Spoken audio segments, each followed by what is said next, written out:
Kane, it's 1-0. We're fucking down. 13th in the championship. The takeover happened as I said it would. People will be. Oh, when have we got Leeds?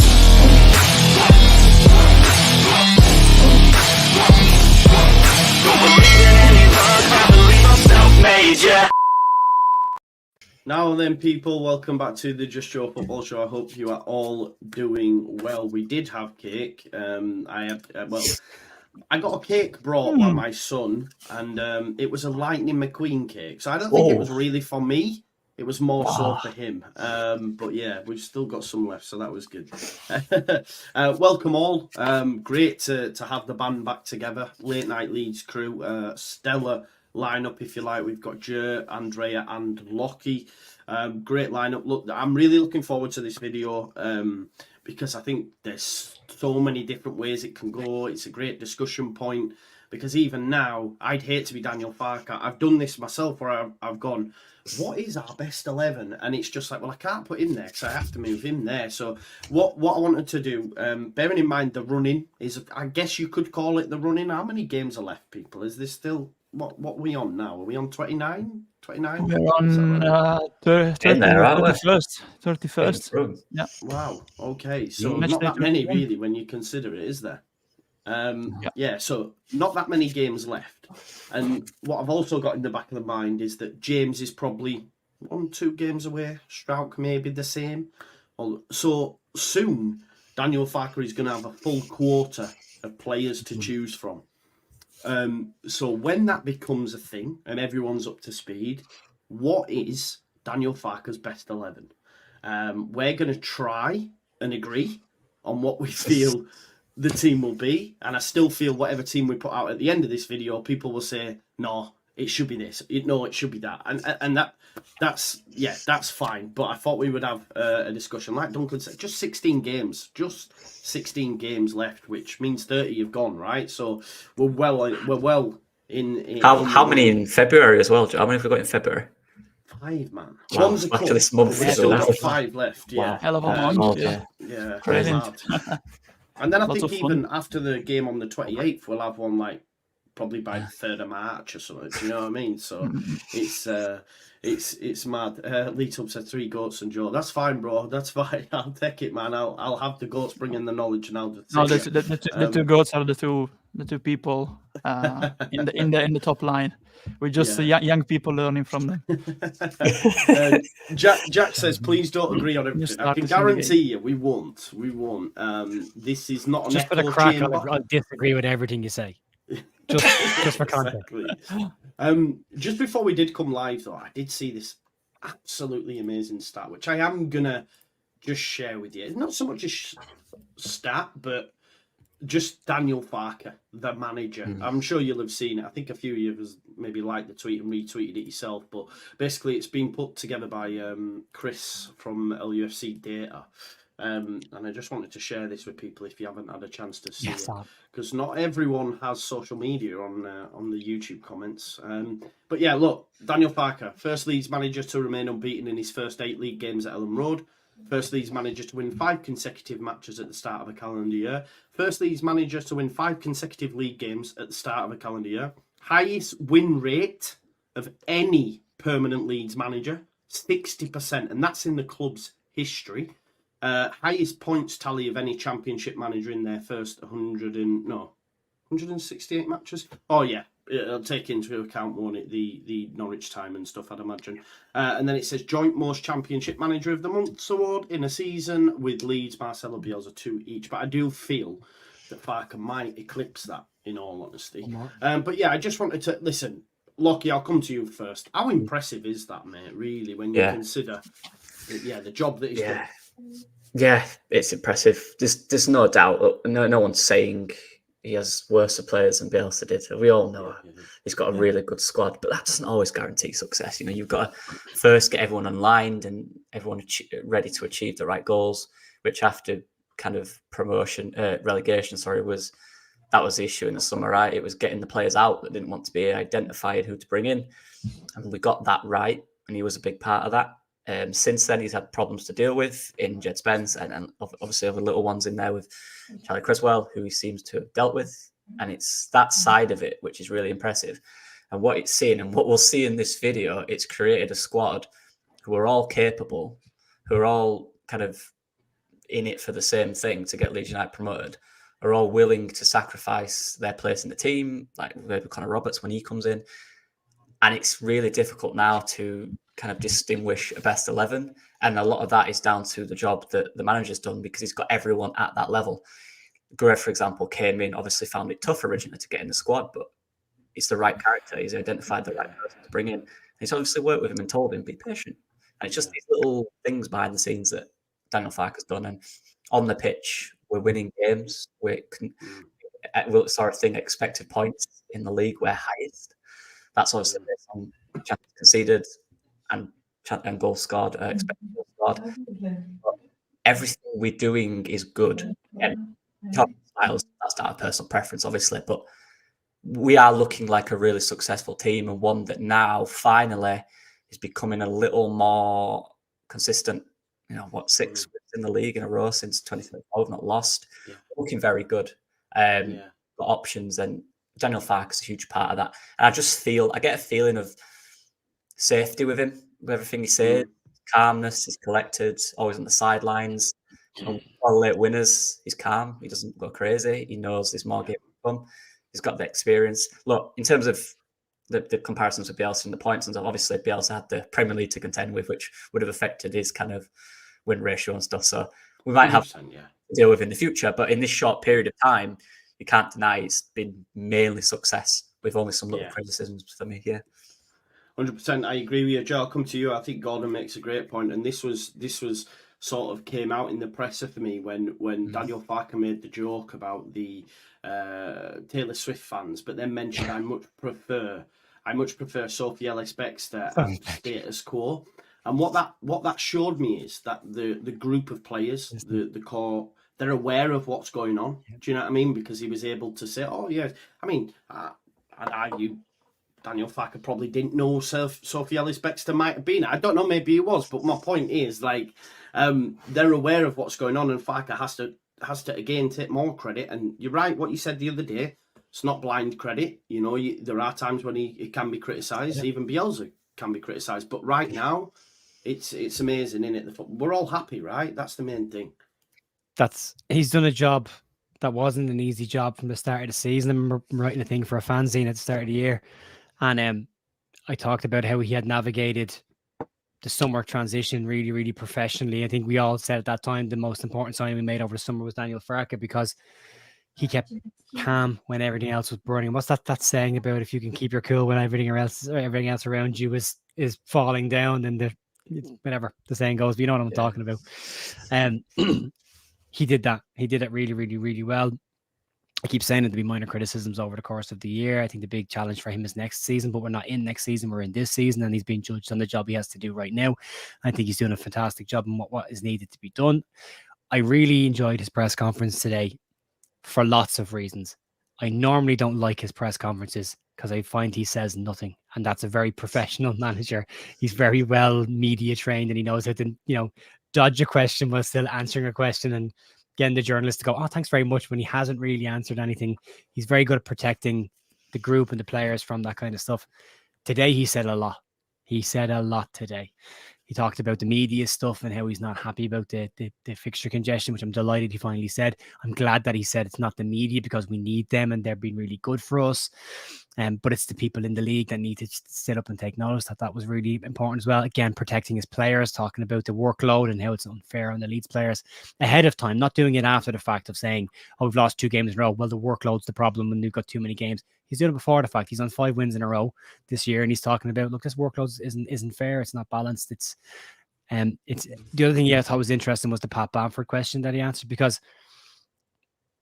not to say this, but there's a couple of people in your chat that tend to have a pop at me when I say about criticizing people and balanced criticism and praise in equal measure. He said it himself today.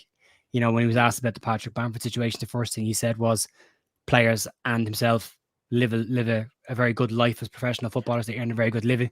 You can't accept all the praise without the criticism, and it's justified, but there's a line. and you don't cross that line. And with Pat, that line was crossed severely, and that's not okay. But the fact the manager himself is able to say out loud, yeah, when we're not doing well, we deserve the criticism. When we are doing well, we deserve the praise. He's an incredibly balanced man. He's very German in that way, I suppose. He's been very impressive at moments when there's been pressure. He's that calm head. And I said, there will always be little minor criticisms of him. We'll have them over the rest of the season because, as much as he's doing really well and those stats look great, we're still third in the league and we all think we should be getting automatic promotion. I think if we didn't have Leicester, Southampton and Ipswich doing what they're doing this year, Leeds are walking away with this league comfortably, and I think we're all singing his praises then universally. So there's always that little bit. I'm happy to change my opinion on things and say when I'm wrong on things. I think it's important that people do that as well when Farke has proved people wrong this year, and I think it's important that we accept that and we push forward from there and not just go down the line of digging in our narrative about I didn't want him as the manager, so I'm going to keep saying I don't want him as the manager. I'm going to find reasons to be hypercritical on why he shouldn't be the manager. I wanted Carlos Corberán. I really did. Really wanted Carlos. Farke's done a cracking job. We are still within very much touch and distance of automatic promotion spots when I thought 7 weeks ago that was gone. And now look where we are again. So look, huge credit to him, what he's doing. Job's not done. Still a job to do. Needs to navigate it well, but I've got confidence he can do that now. Everything he's saying and everything he's done, he's backed up everything he has said. He has, delivered on. So long may that continue. Yeah, I just want to quickly say a job before Andre jumps in. I forgot to say mine. A squad is predominantly a reflection of the manager and the system and the way in which kind of he is, and you can see each player and forget about everything. They just look happy, like we are as fans, right? It's reflection of us and how we're feeling. At times they look frustrated, when in games where we're not taking our chances, they're frustrated too because why we're not doing it. You see it in press conference. We should have took our chances, but for the most part, they just look so happy and like they're just enjoying it. And even Willie Nonto has been through the criticisms. He just looks happy now. He just looks proud to be part of what he is, and it's just good to see. 100%. And I think Rutter, like the players realise within the squad how important that is as well. We see Nonto after his goal in the cup. Somerville, you deserve it, brother. Giving him the award, then he scores again, and Rutter's like going, way with him. It's like we want you to experience what we're feeling as well. Do you know what I mean? They're all together, side before self. Genuinely seems to be the case right now. Andrea, I'll come to you. There was this narrative, and again, I don't think it is true, but and I don't know like where your head's at. And we will get to the 11 in a sec, but we've gone down this little Farke chat now. Someone's put a great comment to say that I've lost it now. The mad thing is that we could continue in this vein and still not get promoted. If that was to be the case, for me, he still keeps his job going into next season because of how well he's done this, and we're building a project. Someone mentioned about he got given a 5-year deal, and I just don't see the 49ers going, well, he's failed, he's gone. American businessmen or not, like for me, he's done that good of a job that if you were to give him a second year, let's not forget Bielsa, his second year, we ripped that league. If Farke was to go in, look, I want us to get promoted, let me just say, but if we didn't, I would fully expect going into next season that Leeds United would walk this league, Andrea. I don't know how you feel about that. No, I agree, and there's the Super Bowl, this week. And talking about the 49ers, because it's the same people in certain areas of that organization to the San Francisco 49ers. They've brought in a coach, basically, Kyle Shanahan, and they didn't get success immediately, but they kept the coach because there's a project. It's like Joe is pointing out, it's step by step. And I absolutely guarantee 100% that Farke, regardless of the fact that if we get promoted or not, he's staying as the manager next season because he signed for a project. And now one of the major critics that was pointed out at him was, of course, that he's incapable of managing the squad and men in terms of squad depth. The example is, for example, the case of Spence. There were a lot of people saying that he didn't manage Spence. But in the end, we found out what happened behind the scenes, and look at us now. Everyone feels involved. It's not like I agree with Joe that Farke, for me, is still the best signing we made. considering the situation we were in last season when the ownership turnover happened.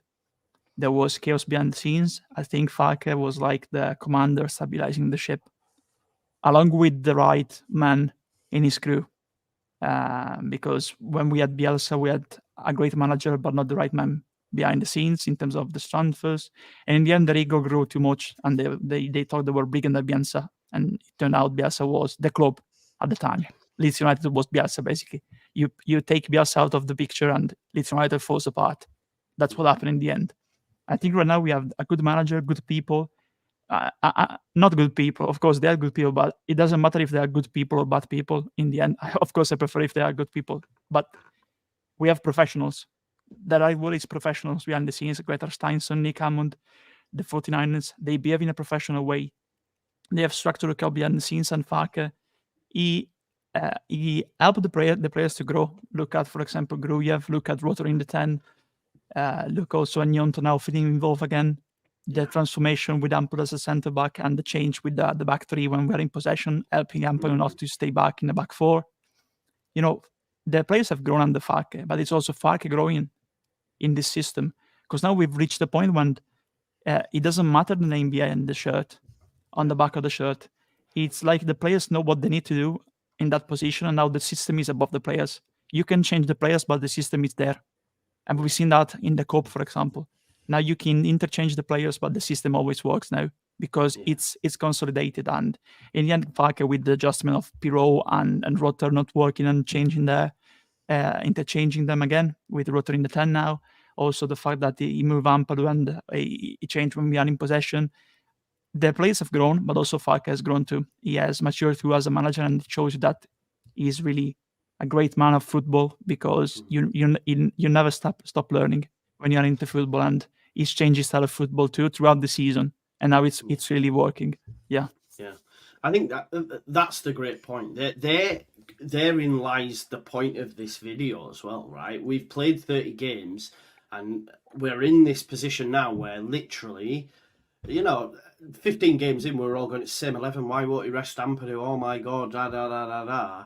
Now 30 games in, we're like, what is this 11, right? And this is where we're going to start. Now, I've took the liberty of putting in what I think are 100% starters, right? I'm going to share this with you.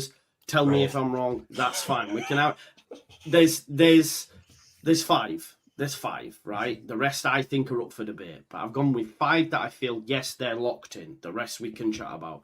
So this is the five that I've gone for. I'll quickly share my screen now, folks. So, Melier in goal, Rodon right centre-back, Rutter in the 10, Somerville left wing, Bamford up top.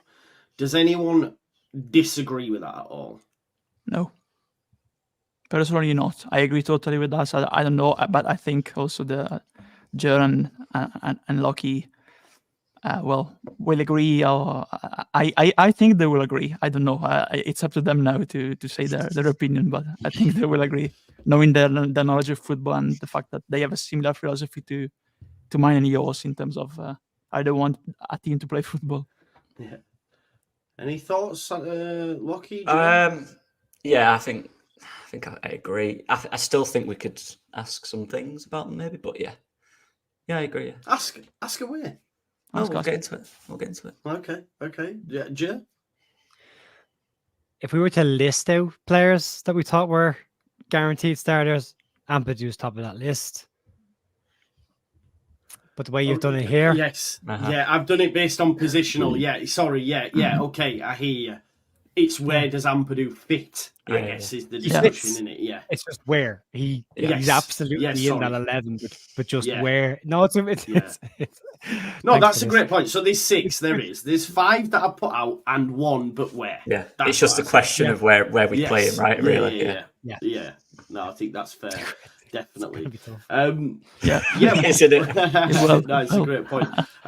Just Joe as renting process. Sorry, Joe. James White. Yeah. Look, we will have a discussion about this because we've seen Willie Nonto come in now, hit 2 in 2, and if you were to ask me who's the better player, I say Nonto, but the lads may disagree, and that's why I think there's a conversation that if everyone was at top level, would he go with James, would he go in on top? So we will have a chat about that. But Lockie, you mentioned having a discussion about the 5 that are out there. Well, yeah, it was basically just that Rampadu. I didn't want to give away where I play him, but there is definitely a conversation of he's got to play, right? But where? Left back. Left back.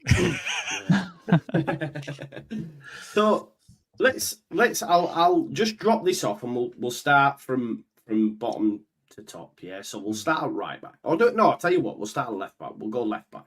Okay. Then we'll do right back, then we'll do centre back. All right. So wrong one. That's just the left back. Joe Wayne, man. Let's go.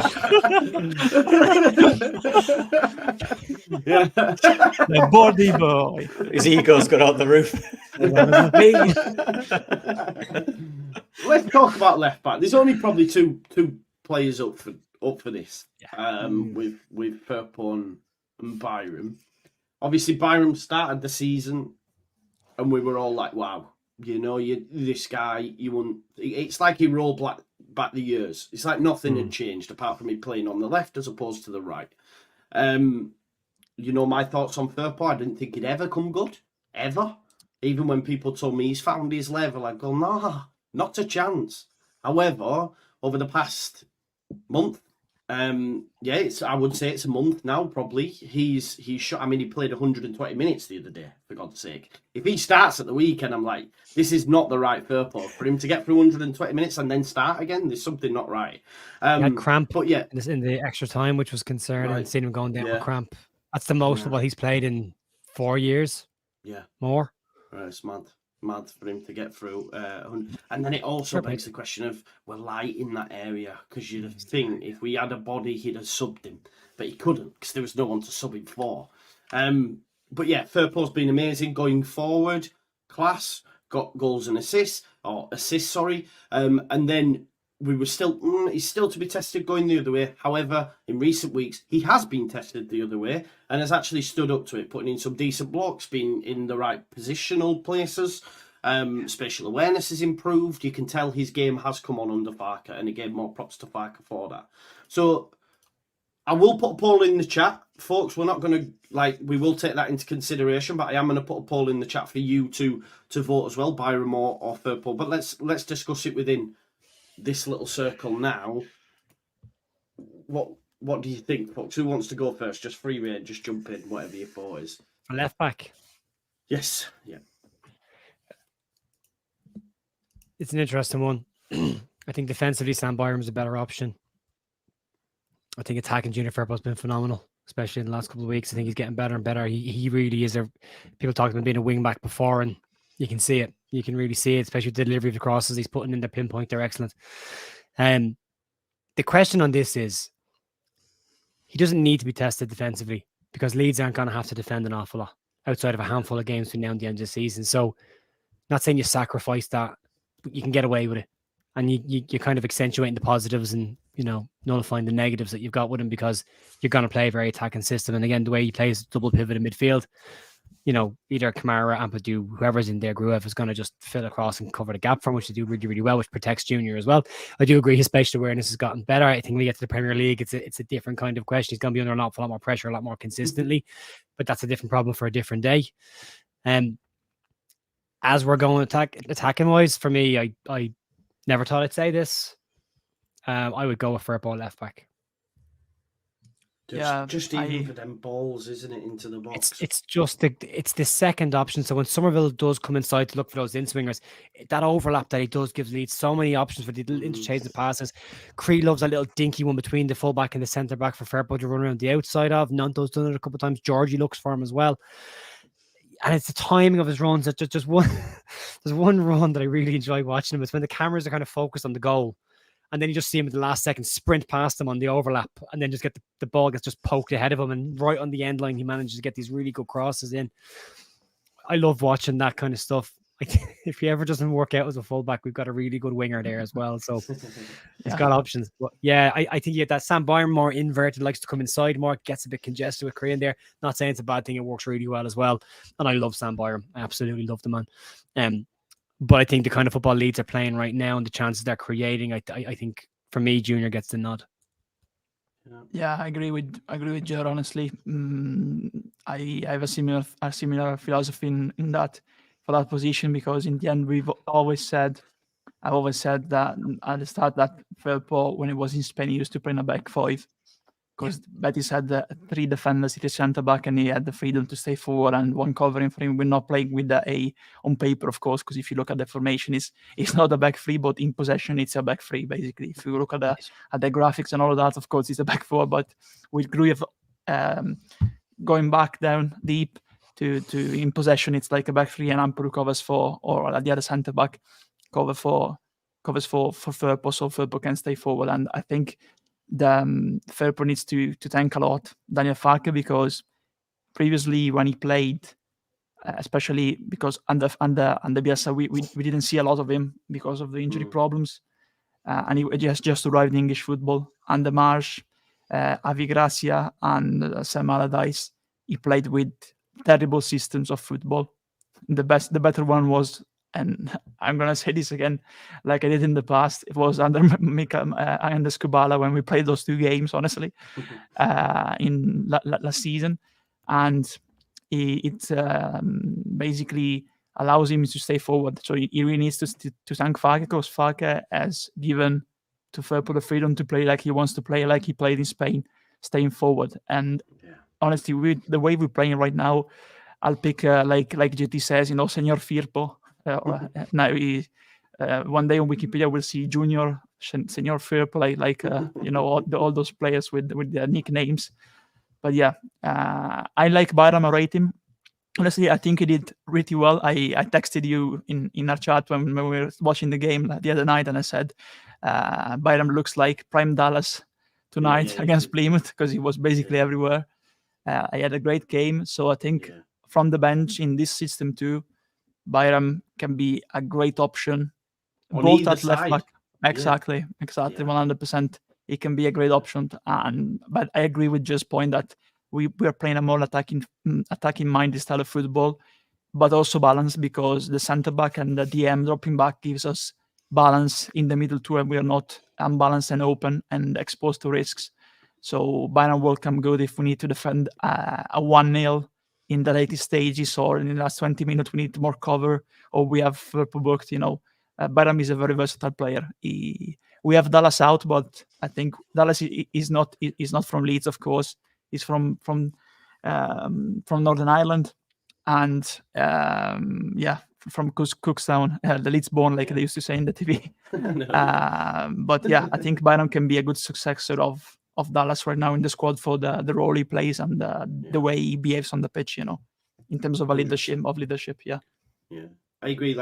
I agree. I'm not saying this will ever happen, but if I was to think, if we had a crisis at centre back, who's the one player that I think probably could go in there, it would be Byram. From a defensive standpoint, I'm not saying he can play there, but like you said, that utility, that Swiss Army knife, you go, do you know what? He might not be able to play there, but at least we know he'll do a job. Or we're light at right wing. Do you know what? I'd be happy sticking Byram up there. I do think he is that kind of player. I do agree with you in that respect. Lockie, do you have any thoughts? I've got a little bit to add. Yeah. So I know Jack said he don't want us all to agree, but I think on this one we are. Yeah. But I think it's fair to say Sam Byram he has less moments in games where he switches off. I think Tunie has 1 or 2 moments in games where his mind just wanders a little bit, hence why you see him do silly things. But there's no doubting, look, we have most of the possession in most games. So realistically, you're looking at a player who has an attacking output as well. And since Junior's come in, I believe he's got 3 assists, I believe. 3 assists. Yeah. He has that attacking output. I think Curry really likes playing with him. He's obviously got those moments in him where he does silly things and he gets more cards than Sam Byram, and that's a worry when he's early on a yellow and you've got to go through a game on a yellow. I've got some defensive stats here from the season which are very, very interesting. So the Firpo's played 28, Sam Byram's played 31, so very similar. Successful defensive actions per 90, Sam Byram has 9.9, Junior has 11.8. Defensive duels per 90, Sam Byram has 7, Junior Firpo has 9. Defensive duels won, Sam Byram 55%, Junior Firpo 61%. Wow. The only defensive stat in which Sam Byram has done better this season is aerial duels by 1%. I was going to say. Even fouls per Just 90. 90% Sam of what we've Byram, been facing this year. Sam Byram has more fouls per 90 than Junior Firpo. So I think it's, and again, you've got to look at. It's always the position, but it's the ball around the outside of Junior. And what do they say about defenders? A good defender doesn't have to tackle. Yeah. I'm But it's joking. like, I'm joking. yeah, and interceptions as well. Junior makes more interceptions per 90. So it's just, I don't know, it's interesting. You look at that and you think, oh, well, actually, then, is there much different? I think it's obviously the conception we have of Junior Firpo from last year when he did get destroyed by wingers, world-class wingers. It's hard to shake that. It is hard to shake that. And he does have more moments, like I said, in games where he does switch off and he gets beat too easily. But I think just general, and in the way the team's evolving, like Andre said, we are changing the way we play. I think he's got a lot more cover with Ampadu on that side because he's quicker and more mobile, Ampadu, and he sniffs them out really well and then balls in behind. So that's definitely helped. You've got to take that into context. But I genuinely don't think there's that much of a difference in terms of, like I said, we've got the ball a lot. So it's just about the moments where he does switch off once or twice, just realizing not to do that. And I think positionally he's actually improved this year. You can talk about the level of the winger, but you look at his positional play, it is better at times. He just gets caught. When we go forward, he gets caught a little bit. Sam Byram's more a defensive player, so he doesn't go up as high, as aggressive. Yeah. It's a good question, but I just wanted to put them stats out there just to have a different point of view and put a bit of perspective into it. But I would go for Junior. And like the stats help a lot. Yeah, the stats help, but the mad thing is, I agree as well, you know. And if Ashley's watching this, he'll probably clip up that thing again where I said I'm a better defender than Junior Firpo, which at that time I reckon I could have done a better job. Certainly not now. It's levels though again. That levels thing is important because, and that goes for the whole team. I mean, like we're trying to compare. He's up against Salah. Like he's getting hammered. Let's be real. I think But like also, it's the same for the rest. And we're talking about upgrading positions. We looked at Gruev and Ampadu, and we're comparing them to Tyler Adams and that. It's a different league. It's different composition. Like we didn't have much of the ball last season. We've had loads of the ball this season. It's comparable to the level you're at. And I think just judging on what we're at right now. Next year we look after next year. I think Daniel Farke knows he needs to upgrade some positions next year anyway.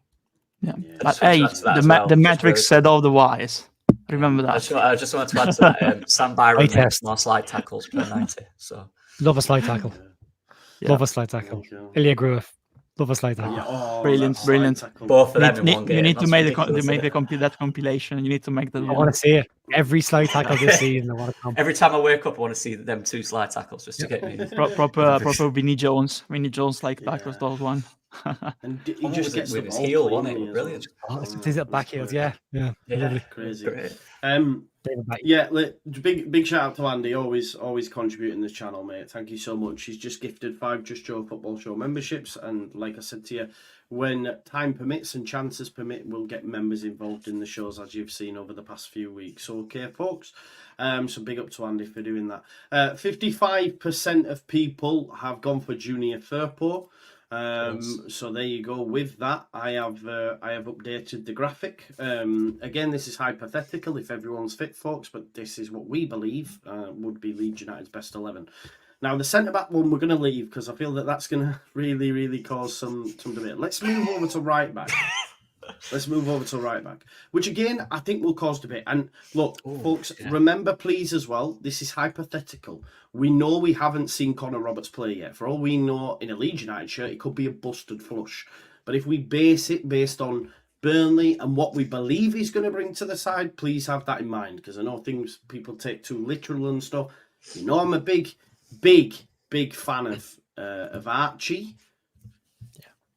But there's a little part of me goes, what's the best 11? Where would I like to see Archie more of towards the end of the season? I think it's going to, and I've made the prediction that by the end of the season, I could see midfield where Archie's in it. This is wild. It almost feels wild saying it, but I think Daniel's Farke's best 11 for this running when everyone's on it, and I think Roberts improves us in that position. I think I would have to say Connor Roberts improves us in that position. Is that a Yeah. hot take?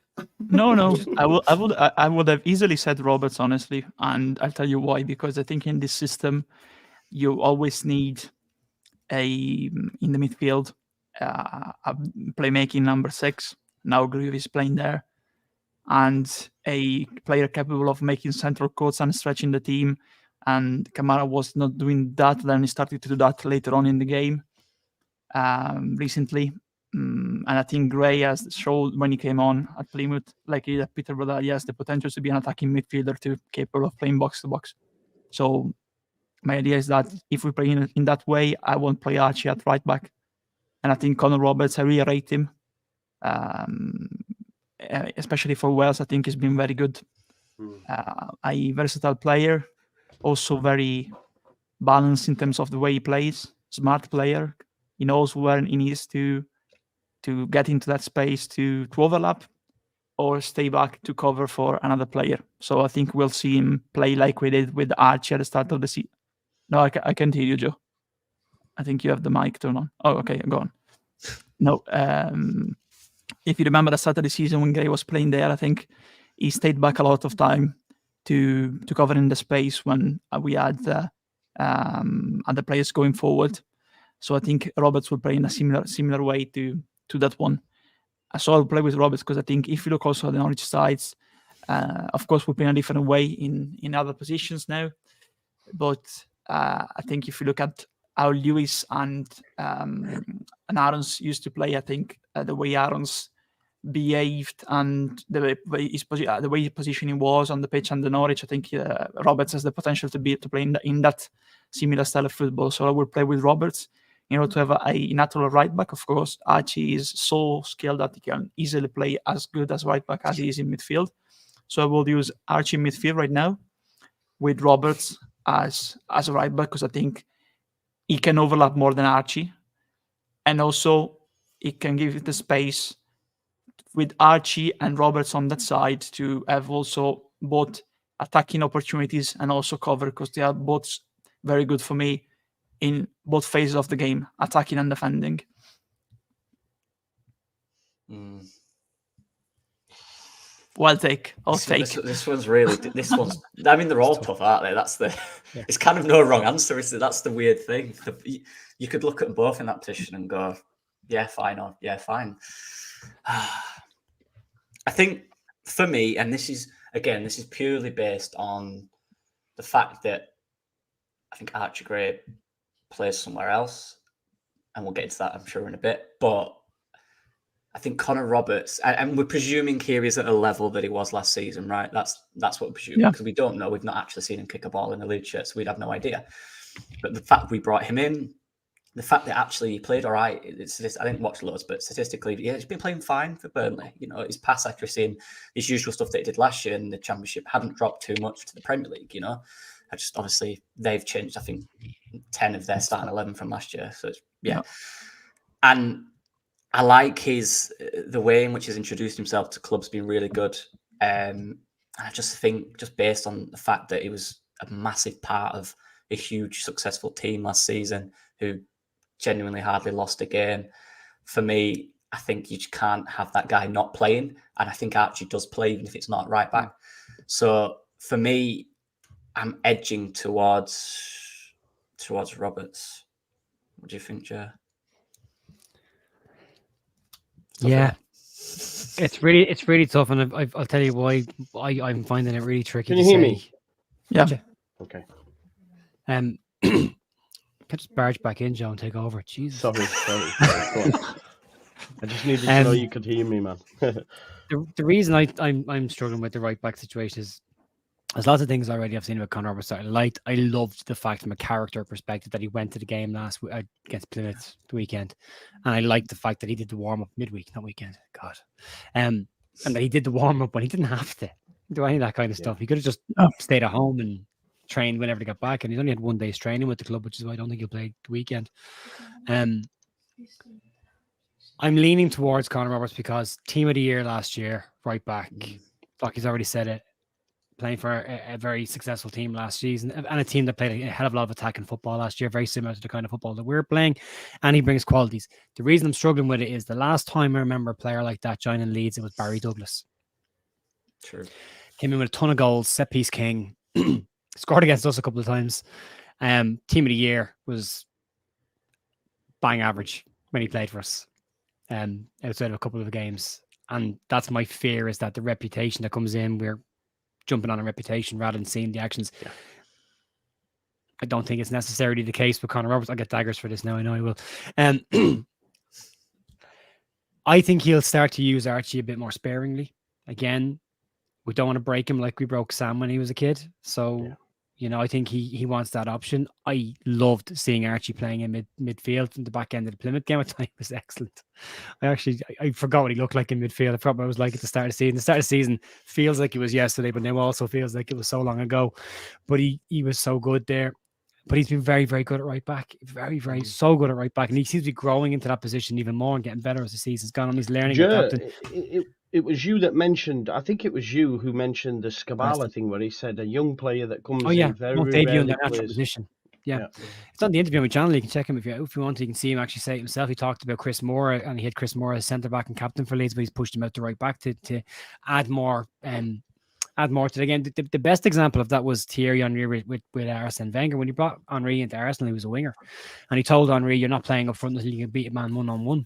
And when he got to the stage where he'd do that, he put him up front, and you saw the striker that he turned into. He tried to do the same with Theo Walcott, and it just didn't work as well, you know. But there is this position around, you know, you move them out of position slightly, you add more development to them, you round off their game a little bit more, you add more attributes, and you work on parts that they're weak at in their game, if you've got time and ability to do that. But it gives them a better perspective on the game as well. You look at the great teams in Holland, Total Football, what Johan Cruyff did about, you know, every player plays in every position. If you go into underage setups in a lot of clubs now, you'll see they would rotate players around positions to make them more rounded players, you know. And Farke has done that with Archie, and it does back up that theory that you won't ever debut in a natural position. So, but Archie did initially start off in centre midfield, was brilliant. Right back was brilliant. So, generational talent. It's different, slightly different than every other player. But you know, for me, if everyone's fit, I think you don't bring a specialist right back in unless, especially the only signing you make, I don't think you bring a specialist right back in unless you're going to play it. I'm padding for thoughts. I'm still thinking, I'm struggling with this one. I'm going to say Archie. Well, okay. I have put a poll out for people to vote in. Sorry I was late. I just had a few mic issues, which I've switched to my headset, which I've not done before. So let me know what it is compared to the phone. Right, I've put the poll out. I've also put Jer's video up there with Mike Scabala if you want to check it out. So if you want to save that for after, you can do. Lockie, did you manage to speak yet? Because I darted off, didn't I? Yeah, I said a little bit. Yeah. Yeah. What was your pick, mate? It was difficult, but I edged for Connor Roberts just purely based on the fact that if Roberts doesn't play right back, he doesn't play. I know people say he can play left back, but let's be real, he's not going to when we've got Byram and Verpel. So, and I believe Archie can play in other positions, and the fact that Connor Roberts has been brought in, his season at Burnley last year was exceptional. The only thing with Connor Roberts is, like Jay mentioned, we've not seen him play for Leeds yet, so we don't know what that looks like. But if we're looking at the team now, we're looking at the names and we're basing it purely on what they've done in their career very recently as well. And the fact for me that he has actually played fine in the Premier League, it just didn't suit what Burnley wanted, and they've changed all their players. So yeah, I edged for Connor Roberts. His 16 games in the Premier League, didn't he? Yeah. I think he played 16 games off the bench or whatever else this year, so still a lot of games. Started the first 8, I believe. I think the season before also. Yeah. Connor Roberts. I do think he'll come into the team. I think he will start games. I don't know if he'll come in straight away. No. And then it's up to Archie to keep his position, and then you've the whole conversation around, does he change a winning team? Yeah, exactly. I agree. Andrea, sorry you were muted when Lockie started speaking. No, I made a joke that because you didn't what Lockie said. I said he picked Shackleton to start. Love that. Yeah. Love that. Yeah. Listen, right back. I know it hadn't been out long enough, but we've already had over 100 votes on it. 61% say Roberts, and I think as all have probably got. Oh no, Joe did say Archie. Listen, I was banging that drum, but it was more a case of I'm like, people, please see this guy that he can play right back, and everyone was telling you that he can, and I Comfortably. was like, yeah, he's very well. amazing. Yeah, he Within is. his- yeah. I almost feel bad because it's Yes. not based on Archie's form. He's been excellent. I think he's been No. one of our best players in recent weeks, which Yeah. is crazy. Yeah. But And I think he can be used in other ways as well. that's where my head is at. It is on form for me because Farke is Yeah. very much about form. You know, another thing, because we talk about the difference between Firpo and Byron before, then we have different players there too. If you want to change at right back, because you can play Roberts, you can play any plays in a certain way, more attacking minded. That you have a complete player like Byron. Yeah. You have a complete player similar to Byron, of course, in that Real and the way he plays the position, Archie Gray. Yeah. And you have Shackleton too as the last resource if you want to play a more defensive minded player, because of course he's not an attacking player in terms of how he plays on the wing. He used to get forward when we play in midfield and the BS sometimes, but you have a lot of options so you can interchange regarding the opponent. Yeah, no, I agree.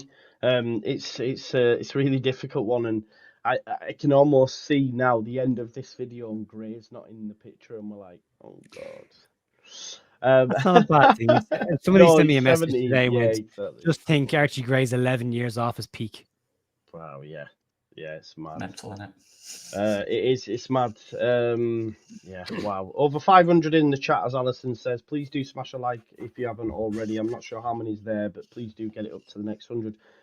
Make sure you check out Joe, Leeds United The View, Lockie at Lockie Leeds, and obviously the ramblings of Andrea on Twitter, which is always a joy.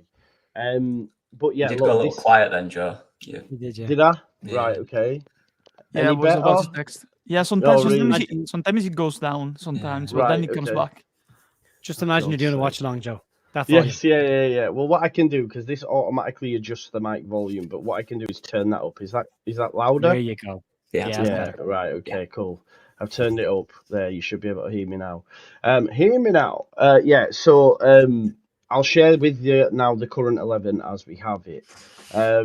We have an almost complete back four with Melier, Fairport left back, Rodham right centre back, and his compatriot Roberts at right back. Centre back. Because I think centre back's gonna release something in midfield, isn't it? So Yeah. So this is where we have to chat centre back first, because I think yeah, exactly, yeah. It's between Strauch and Ampadu, right? It is, of course, it is. We have to take into consideration here that Strauch was made captain by Farke for a reason. Sorry, I've done that again. Man loves himself. I know, yeah. I don't even deny it, bro.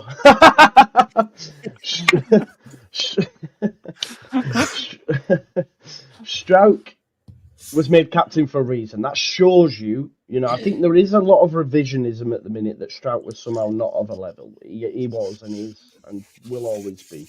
He was made captain for a reason. But on the flip side, Ampadu's also been captain when Strauch's not around and Cooper's not fit. So you've got like two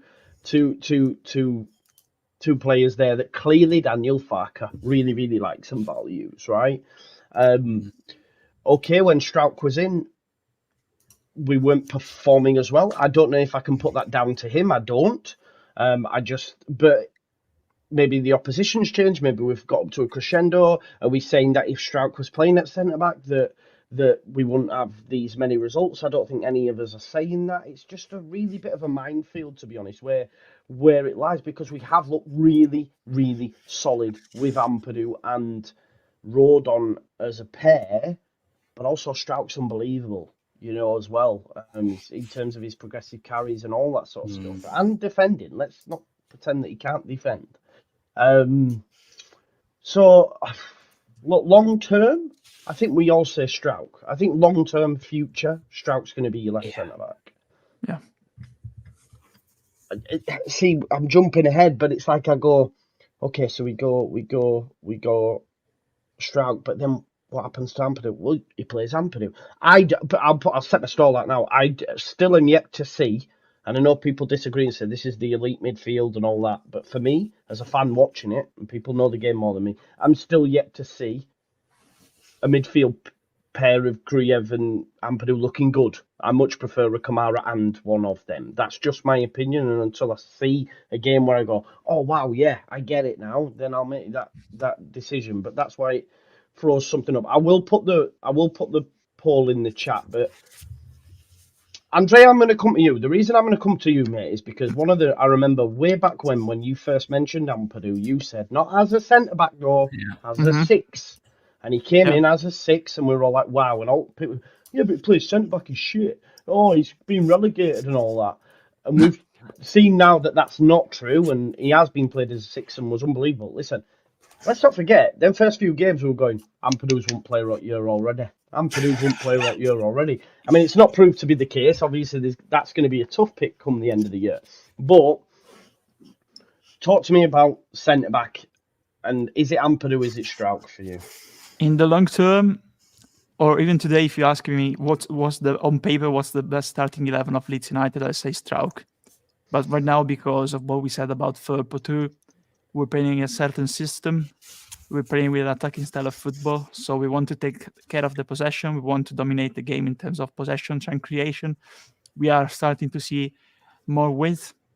The team stretches more in terms of the usual formation in the opponent's half.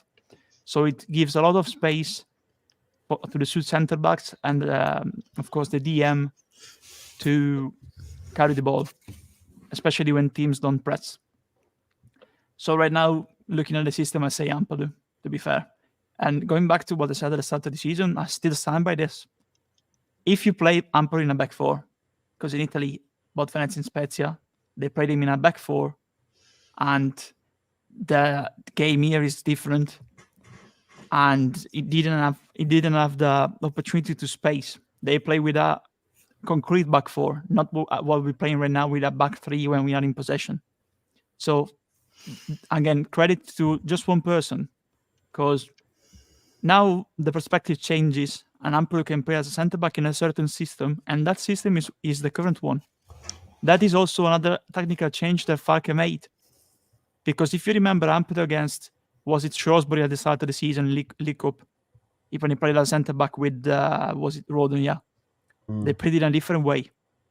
And Ampadu wasn't the same like he's playing now. Of course, it was a cup game. It was at the start of the season. But look at the difference between a back 4 and a back 3 in possession. Because Ampadu doesn't stay central. It drifts wide, covers the left part of the pitch. When there's no pressure, it's like having 3 midfielders in the pitch. At the same time, it's like having Gruyev, Ampadu like an adjointed quarterback, a playmaker at the back, making the long switches with the long balls, trying to switch the side, like I just said, So if you play Gray for me and Gruyev in midfield, I agree with you. You either play Gruyev or Ampadu. And on the other side, either Kamara or Gray for me. You have to play, if you play Gruyev and Kamara or Gray, Ampadu as a centre-back, because right now we're playing and we want to stay in the opponent's half, take care of the possession, and it's like having two playmakers, because if Gruyev gets pressed or followed by Yemen marking or pressure, he can pass the ball to Ampadu, and there's space on the left hand. You have a player that can be like a second playmaker at the back. In the future, I think, especially regarding the league, in the Premier League, I think he will struggle, because now the team don't press us, rarely press us.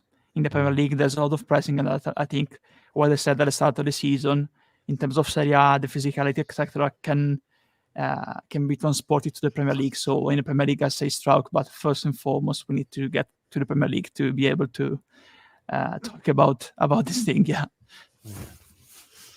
For sure. Lockie. It's such a difficult one, and people will be fuming either way. Like, just to give you a look, I mean, the poll, 59% say Ampadu at the minute, 58 now, so it's switching all the time. It's hard when you like them all and you highly rate them all as well. Like, you're dropping one, but realistically, they're all really good. Could it not be a back 3 with those 3 in that? You know what I mean? Just to solve that problem. But then the other problems won't they up front. So, I think, like, put it this way, I think it's fair to say, obviously, if Stroud don't get injured, the back two would always be Rodon, Stroud, and Ampadu midfield. But then we wouldn't have seen Gruev, who's coming to the picture and been really good since he's coming to the picture. Yeah. So now it's a difficult situation where if you do want to bring Stroud in, unless you change formation, which I highly doubt, you have to get rid of a centre midfielder that's come in and done really well. Do you do that? Will Farke do that? We're all about, it doesn't change a winning team. He doesn't. But like you said, Pascal Stroud was really good before. And him and Rodon have been really good all season. And you could never really say was better than who, because one did one thing better than the other. But they were excellent together. And I think...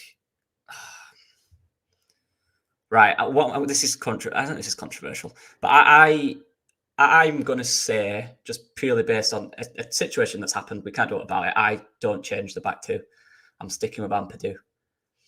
But and we'll get into Gruev in a minute, but if his promises did drop by even a few percent, I think there's easy scope to put Ampadu back there and put Stroud back in, because, like I said, if Stroud didn't get injured, he wouldn't have been dropped. And he's not been dropped. It's because of injury, right? Let's be real on that. He's not been dropped from the side. It's a different thing. It's not like he's playing bad. He won't get back in. Yeah. And we're winning every game at the moment. There's I keep saying there's not a wrong answer with this. Because if Jer says after me, if Jer says Stroud, I'll go, yeah, that's fine by me. Because there isn't a right answer. I'm looking at just a little thing here. Defensive duels, and I'm not going too much into stats, but Ampadu a 65% win rate in defensive duels, which is very good. Like, it's above average in Europe. But Rodon and Stroud will have 73 and 74%, which is top 5% in Europe, by the way. Wow. That is ridiculous. So then I'm looking at that thinking, but then the last 6 games when Ampadu's been at centre-back, we've hardly conceded a chance. Yeah.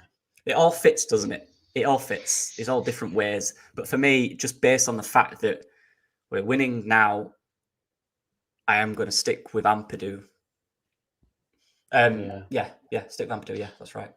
So before I come to you, I'm going to get up a few comments because it's a controversial subject. But Max, no one's disrespecting Stroud. Can I assume you're on about the chat and not any of us? Oh. But then I would also say to you in response to that, if you feel that we are disrespecting Stroud, I would then throw it back at you and say you're disrespecting Kamara by just automatically assuming that he would be dropped and you'd play Gruev and Ampadu. So it's apples and oranges, mate. We're at a level, Joe, where everyone is playing well. Yeah, all these players we're talking about are not bad. That's why it's so difficult. And like I said, Stroud's not got injured. He's in the starting 11. We're probably not having this conversation because Gruev's not played a single minute. But he's the problem here because he's come in and played really well. Yeah. That's true. The thing is about what you mentioned about playing Ampadu and Gruev. Imagine last season Man City, playing with our current formation and playing Phillips and Rodri. There's no progression going forward. To similar players, you don't have one going forward. That's the reason. Yeah, for me, of course. Not. I've switched my mic back to my phone. Hopefully that's a little bit clearer now. You hear me all right? Because there's been a few complaints in the comments. Right, okay, cool. Jacob Lang, just before I come to you, Jay says, happy birthday, Joe. Well wishes to you and your loved ones. P.S. I'd love to sit. I don't know enough about the game. Like, genuinely, I'd love to, but you'd have Joe, to just do it. It'll be hilarious. Go long, end zone, touchdown, sack. Exactly. 42. Go Niners. That's it. Just go Niners for an hour. I downloaded Madden NFL 24 just to get a little bit better about the rules of the game. I watch it every year, but I don't get the rules. It's like rugby league, Joe, except instead of 5 phases or 6 phases, you've got 10. Yeah, you got 4 to make 10 yards. There you go. How long is a Super Bowl? About 5 hours breaks. 4 quarters of 15 minutes. Without breaks, about 25 minutes. Yeah. I'll do a watch along at halftime show. That's all you'll get out of me. All right. Michael Broaders with the super sticker as well. Thank you very much, Michael. If you want to get a comment in, put it in after, and I'll sort that out. Right. Okay. To you, Jer. So we've had 2 for Ampadu, just based on the current situation, I think. Yeah. Ilya Gruev hasn't been good. He's been phenomenal. Yeah, that's the problem. His stats are nuts. 93% pass, total accuracy, in all of his games, and not sideways and backwards. He's progressive as well. He has defense splitting passes. He can go forward as well.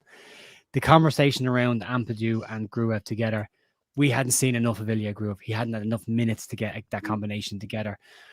I think there's a possible, because Ampadu does look for long balls forward as well and direct balls into channels, so he can do that as well. It's a funny one because Glenn Kamara's been like a Rolls Royce in midfield at points this year. He's been so smooth with what he's been doing. But then you look at Ilya Gruev and you think he'll be very, very good in that defensive 6 role. He can also do the progressive stuff, Ampadu as well. I'm just going to cut to the chase. For me, it's Pascal Stroke at left centre back for me, for all the reasons that were said early on in the season about Ampadu. And everyone said this and they seem to have forgotten what was said. Ethan Ampadu has benefited from playing a season in a single position in midfield. That was before he went back into the defense line. That was what everybody was saying. The reason Ampadu is really looking hot this year and why everyone's praising him is because he's had a consistent run in midfield and he hasn't been played in multiple positions, been let settle into this position. When fit, and it's only when fit, and it's not actually when they're all fit, because someone's going to have to get injured for Stroke to come back in. He doesn't walk back into the team, and that's a great problem to have. He is the captain. He is. And I do want to see him lift the trophy this year. I think his redemption arc is as big as any other redemption arc that's happened this year, in terms of performances and what was expected from him going into this year and what he's delivered. I want to stop Pascal Stroke back in the team. It's no disrespect to Ethan Ampadu. For me, he goes into midfield. For me, I want specialist players in specialist positions. I know I'm saying that, and then at the corner I'm saying put Archie Gray right back. For me, I put Ampadu back in midfield, because especially against Leicester. I think against Leicester, you want to in defence, and Stroke was very good against him in the first game that we played against him this year as well. So for me, Ampadu goes back into that team when the opportunity arises for him to get back into that team. I don't think he walked back in when. The other question is, how bad is the injury? And how long is he going to be for? If he's back in team training next week, that's just coming back into team training, which is probably another 2 weeks before he's in contention to play. And there's a lot of games in that space there as well. So people will get knocks. People will seize up a little bit with minutes. So he could walk back in because the player's being tired or just niggles. But if he is available and there are opportunities are there to move people around, I would put Pascal Stroke back in at left centre back. Yeah. I can. And I love Pascal. But this probably is a hot take. I prefer Gruev. I like Gruev more than I do Ampadu, which sounds like a hot take, but I just love Gruev. And I know it's a small sample size, and people will tell me they can play together and all that sort of stuff. Like, as soon as I seen Gruev in that 6, I forget that first performance, but he was fucking phenomenal, and I was like, wow. There was one run where he lost it in the centre of the park and then went and won it at right back and then just popped it into Archie, and it was like, what the hell? And then you see, the challenge the other night, for example, it's stuff like that, and I'm like salivating, thinking, oh my God, Gruev. I'm doing the watch-ons going, Gruev at the top of my voice because he's just phenomenal. Like, that probably is a hot take, but I just really like him, and I just don't want him moved out of midfield. I don't think you can. But I love Stroke. It's so difficult for me. It's really difficult. I think I keep Ampadu. I do. I think I keep Ampadu at centre back. But again, this is what I mean. It's almost like you can't settle on one because he was captain. He was made captain for a reason. That he wasn't made captain to sit on the bench.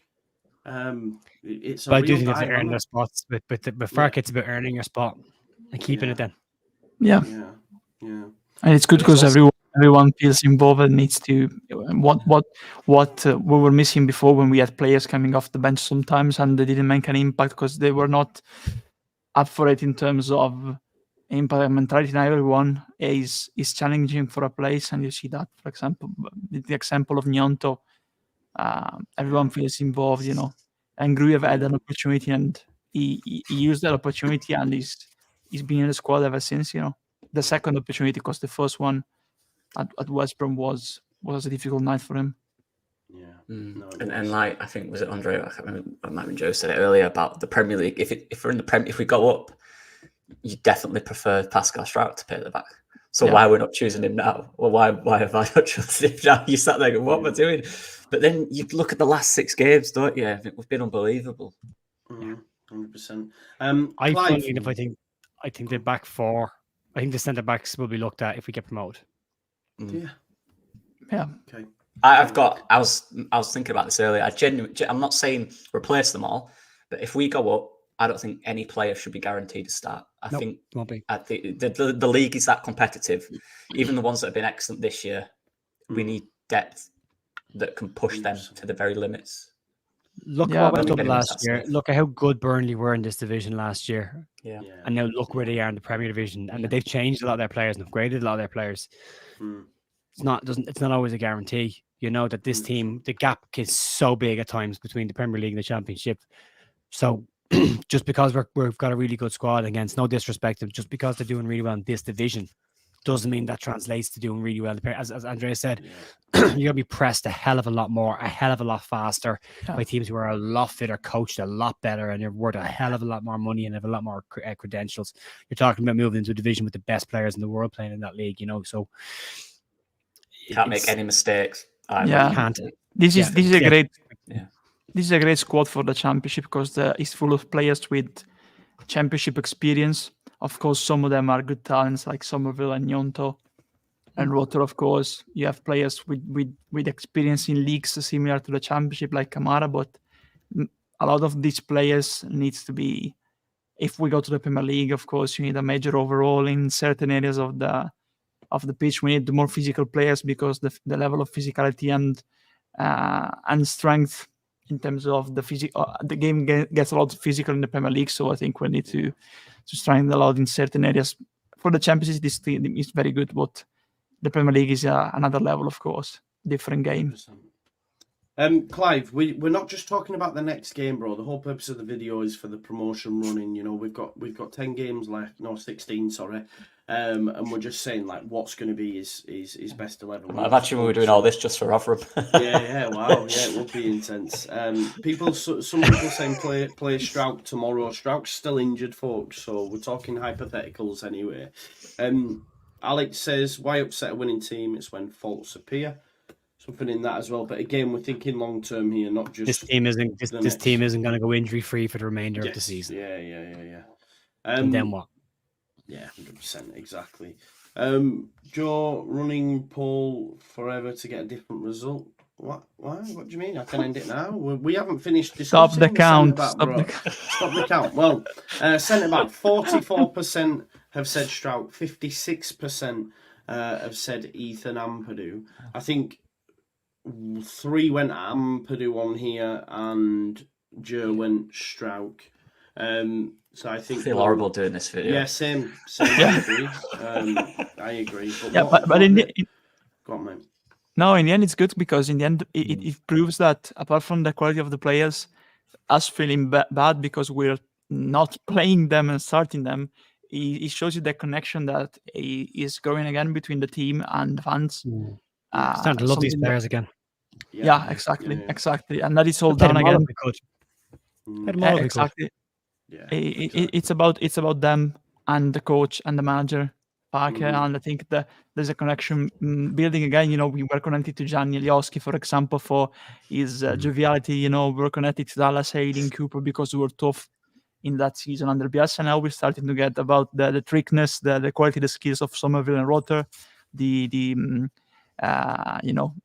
redemption of Bamford. There's a lot now. The team it shows you that. By us feeling bad about not picking them, there's a connection again with these group of players now with the team.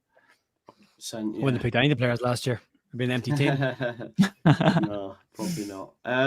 Right, okay, so midfield, which I guess now becomes a bit easier because Ampadu's at centre back. Well, it does for me anyway, because Gruyev has to go in. Anyone disagree? I don't like that silence. For me, Gruyev starts. Yeah. Me too. Yeah. Can we have a little chat about the midfield two of Gruyev and Ampadu? Joe, do you have any thoughts on that? They both go in. End of story. Move on. They're both in. No, I meant in midfield though. So, like, let's say, for example, you get your position, you got your pick, and Strout goes in at centre back. Do you have any thoughts on playing Gruyev, and do you like Gruyev and Ampadu from what you've seen? I think they can play. I think they could play together. Now the Groove's had a lot of minutes. Found his groove. You're welcome. You see that on a t-shirt if you want. Yeah, I think because he literally has found his rhythm in this team, and I do like him. He can go forward and he can come back, and I want to see him kick people all year round. So he stays in the team for me, and I think Ampadu can go in beside him because Ampadu can do the Calvin Phillips quarterback role and pop balls in behind. Yeah, and then you've got the freedom to let, if it is Archie or Roberts in the right back, just bomb on, and left Firpo bomb on. You got those two boys to cover you as well. They're your cover. Gives you a back four. Everyone else can go and attack. There's a bit of freedom with that as well. Yeah, right now on form, I would have both of them in the team. And I feel really bad saying that because Glenn Kamara's been very, very good this year. Okay. Mm-mm. And I didn't think I'd say that either. Yeah. Any thoughts? Yeah, definitely. Yeah, I think for me right now, Gruyev, if you look at the way we play, is the key of the team. He gives the key word is balance, because he's vital when it comes to give the team balance, because he drops back to get the ball to form the back three.